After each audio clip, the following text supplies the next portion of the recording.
Now let's introduce you to an amateur wildlife photographer from Lichfield whose impressive mini Springwatch in her own back garden attracted the interest of the real Springwatch team. And when they came to film her, she ended up teaching them a thing or two, as our environment correspondent David Gregory discovered when he went to meet her.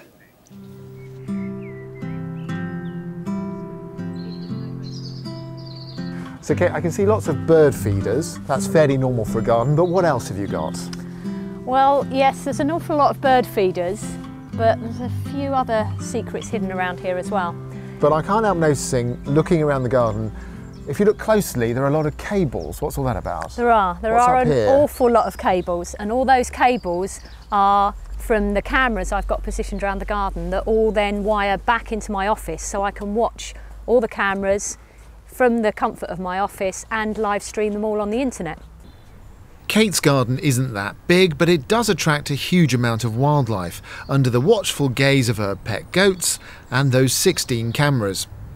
I've got about 8 nest boxes all with cameras in, but obviously that's very seasonal, so when the nesting season is over, those little cameras can just go out and go on kit like this. So I've got a range of cameras set up on feeders on the field where the foxes come, and in a little cavern I've made, like a mock burrow, where I'm trying to attract small rodents. Now this is a really interesting camera in Kate's garden. This one is designed to film small mammals like mice or shrews, and in fact when Springwatch were here they were so impressed with this idea they're going to set up something similar on their Springwatch farm this year. For Kate, this camera has already produced great footage like this encounter between a shrew, a vole and a mouse. So this is mission control then? It is indeed. I guess you get the big chair because you're in control. Of course. That's fantastic. Kate takes the best action and uploads it to her website along with live streams. And people don't just sit and watch, they get involved and discuss what Kate has filmed. It's only last week I captured a little bit of footage of something. We think it could be a weasel or a stoat possibly. So I uploaded that and then I got loads of comments on what people thought that it was. It really is a mini Springwatch in her back garden.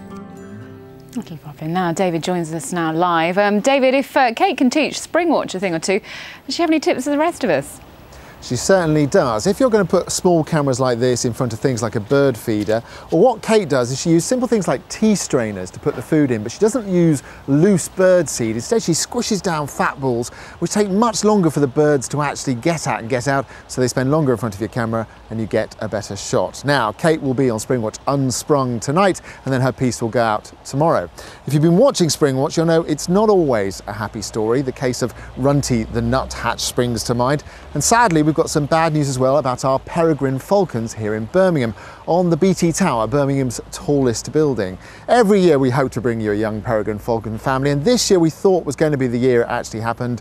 The female had 4 eggs, she was raising them really well, and then a few weeks ago we were found this at the bottom of the tower. This is the female, and as you can see, unfortunately, she was dead. And it's just a reminder, really, although we don't know what happened, that sometimes Springwatch stories don't have a happy ending. But it's an enormous privilege to get up close, thanks to these technology, to these cameras, and you can do that from 8 o'clock on BBC Two, or go to our Midlands Today Facebook page, where you'll find links to Kate's cameras in her Staffordshire garden.